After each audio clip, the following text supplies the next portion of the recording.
So most people regret the things that they do on a reaction versus a response. So most times we just have to learn how to respond to things, and then we'll get the outcomes that we want, or at least get close to the outcomes that we want. See, I've been falling all my life and people wonder why I'm down to earth. This is Adversity University. If you waiting for somebody to feel sorry for you, then you failed already. Success is best to those who've been grounded first. Cause ain't nobody gonna feel sorry for you. Now what are you willing to do? The only thing that separates a winner from a loser is perseverance. And this is Adversity University. Welcome to Adversity University Growth Talk. I am your host and licensed therapist, Coty Martin. And I am your host, national speaker and author, Coty Martin. I'm ready to have real conversation about personal growth and mental health. And I'm also ready to have real conversation about personal growth and mental health. But it all starts with emotional intelligence. My job is to simply ask the questions, have a dialogue, and connect the dots that'll help you on your journey of personal growth and mental wellness. My job is to motivate, inspire you to simply want to do and be better every single day. You know, just like it's two sides to every story, I also believe that there's two sides to every human, okay? The side that's mediocre and the side that's great. And I don't know about you, but I wasn't put on this earth to be mediocre. I was born to be great. So if the conversation ain't about growth or greatness, we ain't got nothing to talk about.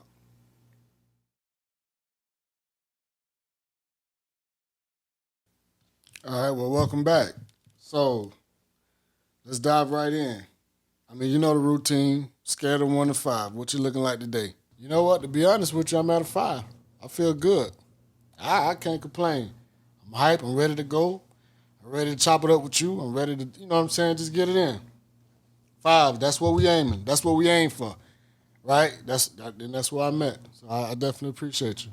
Well, I'm glad you're at a 5 because I think this next topic in which we're going to be talking about, become the solution, I find it very, very interesting, especially given your past, and I love to hear your insight about some of the things that you wrote, you know, compared to some of the ways that you were in your past and how you became this person that you are today, right?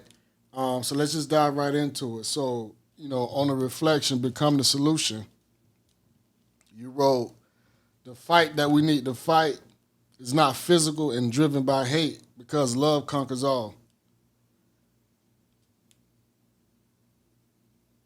All right, well, let me read the whole thing first, then I want to dissect it. You say the fight that we need to fight is not physical and driven by hate because love conquers all. Loving each other, respecting each other, coming together as a people is the recipe to see change. Let's not fuel the flame that is the problem. Let's water the plants and watch them grow. Okay, so let's back up a little bit. When you say the fight that we need to fight is not physical and driven by hate, right? Because love conquers all. How do you get to that standpoint, especially given your past when you were younger and some of the ways that you used to react, especially physically, right? Because when you're talking about the fight, it's not physical and driven by hate. I think that says a lot, but I want to hear your perspective. Okay, so all right, let's dive right into it. Okay, yeah, definitely, man. I do have a past, you know what I mean, as we all do. But my past was just really kind of filled with a lot of anger, right, frustration, and the only solution that I saw at the time when I was younger is to touch something. Right? I had to physically touch something, right? Yeah, scream, but most importantly, I had to touch something. I didn't do a whole lot of talking. I did a whole lot of grabbing, right? But, you know, a lot of times those things never really amounted to nothing. And it really only got me in trouble. You know what I'm saying? From elementary to middle to high school to college, you know, all of those things. You know, anytime I lost my cool, I found myself in a situation that I immediately regretted. But, you know, most people don't have second chance, second, third, fourth, fifth, sixth, 10 chances like I did. So I was fortunate enough in that regard to be able to just kind of change my ways and, you know, grow outside of what I was used to doing and what I was used to being. And, you know, it just kind of, it enhanced my life, tremendously because I understand the value of, you know, coming together. I understand the value of conversation. I understand the value of communication. So a lot of those things kind of, again, you learn from past mistakes, you learn from negativity. Hopefully it make you a better person. And in my case, it made me a better person because I know how easy, things can be changed, man, just for one bad decision of losing your cool. So I just think that, understanding that and understanding that hate, all that hate that you got in you, most times is not that hate that you got inside of you is not directed towards the subject in which that, quote unquote offended you, right? That triggered you. That hate, that hatred, all of that anger, all of that, whatever that is that you're trying to project onto somebody has nothing to do with them, and it has everything to do with yourself and what you're going through. So just being able to manage your emotions and understand that, if you look at things different, I have like a code word that I like to say to myself if I'm getting to a point where, that temperature gauge is shooting up, skyrocket, opposite, right? I say opposite to myself. And when I say opposite to myself, you do things a little bit different. So if I'm getting angry and I say to myself opposite, I know, okay, well, all right, just cool down, right? It'll be all over real soon, right? All you got to do is just give yourself grace and enough space to be able to walk away, to be able to talk it out, and do something different than getting in trouble or doing something negative that's going to really, that you're going to immediately regret. So opposite. So that's the code word, opposite. When you think you want to do something that you know is negative, that you know is wrong, just say opposite to yourself and act on it, okay? Okay, and loving each other, respecting each other, coming together as a people is a recipe to see change. I find that interesting also. Not in a negative way, but I just kind of want to hear your perspective as it relates to that. Yeah, so loving each other, respecting each other, and coming together as a people, it is the recipe to see change. Again, there's a lot of people that's currently in my situation that I was in the past that all you want to do is get angry, you want to grab something, you want to touch something, right? You want to do something negative, you want to hurt something. But that's just a cycle repeating itself, right? The constant cycle of bad decision making, the constant cycle of consequences, which leads to jail, which leads to death, right? Which leads to people getting hurt. It leads to a lot of things that, again, everybody immediately regretted. Some people are heartless, but most people aren't. So most people regret the things that they do on a reaction versus a response. So most times we just have to learn how to respond to things, and then we'll get the outcomes that we want, or at least get close to the outcomes that we want. But when we react, we're not thinking, and we're not getting the results that we want. We landing into negative consequences in which we all don't want, because that comes with a lot, right? It comes with a whole lot that we don't want to deal with. Getting fired, getting expelled, or going to jail. People getting murdered. It results in a lot of those things in which that's the reality of it. But we don't want those things. We want to be able to live, to be able to fight another day, to be able to talk another day, to be able to do something better. Because most times negative situations can be resolved simply by a conversation. So why not take the time to cool off, then eventually be able to speak on it, and then you'll get to a level playing field in which two parties can actually communicate and conversate. Come together. So, okay, well, I was wrong. This is how I was looking at it. Well, this is how I was looking at it. Because at that point, it's just about perspective. I may perceive something one way, you perceived it another way. You got offended, I got offended. But if we talked about it, we'll understand that we probably was trying to get to the same destination.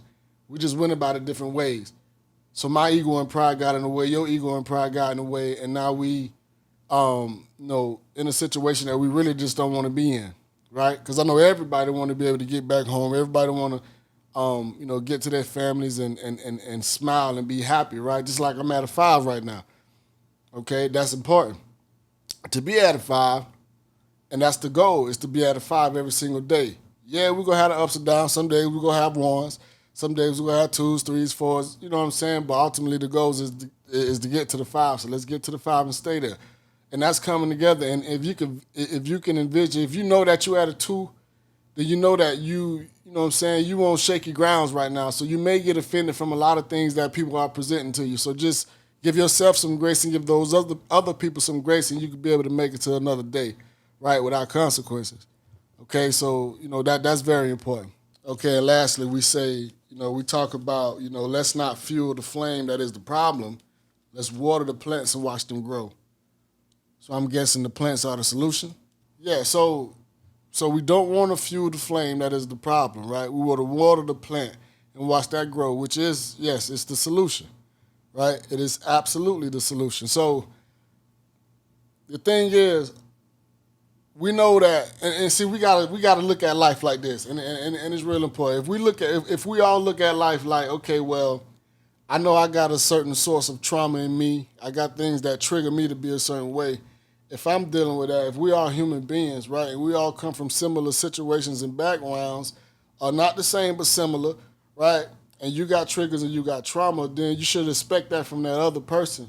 So if we're able to give that person grace, right, if we know they kind of going through it, you know, whether they upset or their feelings are hurt, they're sad or things like that, don't agitate that person. Don't pour fuel on that fire that's already lit, because you're only going to get a bigger flame.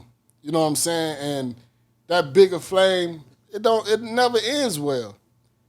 So if you see that, you know, show some empathy. Like, put yourself in that person's shoes. You wouldn't want anybody, you know, bagging you in the corner, you know what I'm saying, pushing you close to the edge, because at that point, we trying to survive, right? We're in survival mode, our instincts kick in, and we're going to react.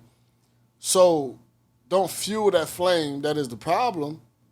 You know, water the plant and watch that grow, which is the solution. So if we water that solution, okay, how can we help that person? Okay, we know this person, you know, dealing with, and I'm just throwing out random examples, but, you know, I'm not being specific, just being very vague, but if we know that somebody's dealing with something, somebody's feeling a certain way, somebody's going through something, let's figure out what the solution is and help push that person to the solution rather than, you know, just agitating that person or triggering that person even more. That's going to push them closer to that edge. You know, most people are walking around close to the edge, and that's why we're seeing a lot of negative things happen, because people are not taking the time out to focus on the solution and help push people to the solution. We just care about, you know, what we care about, which is most time not what that other person on the other end cares about. So we have to navigate those spaces, tiptoe around certain people and certain things, and again, allow them to make it to the solution, push them closer to the solution, let them see things. Most importantly, just show empathy. Put yourself in that person's shoes, respond and react to a person in their traumatic experiences like you would want to be responded to, and you'll be surprised at the outcome. Most times it's going to be positive. If it's not in the immediate, it's going to be acknowledged in the future, and that's for sure. I really, really love what you got going on. I really do. You definitely got away with words. All right, well, listen, man, you maintain that 5, and I'll see you next time. Same time next time, same time next time. All right. Until next time. I appreciate you, brother. With perseverance to meet adversity, then success is right around the corner. You just gotta be willing to keep going. This is Adversity University. What's your plan? You gonna keep your feet planted, or you gonna keep your feet moving? And success is the next step. Now what you gonna do? Adversity University.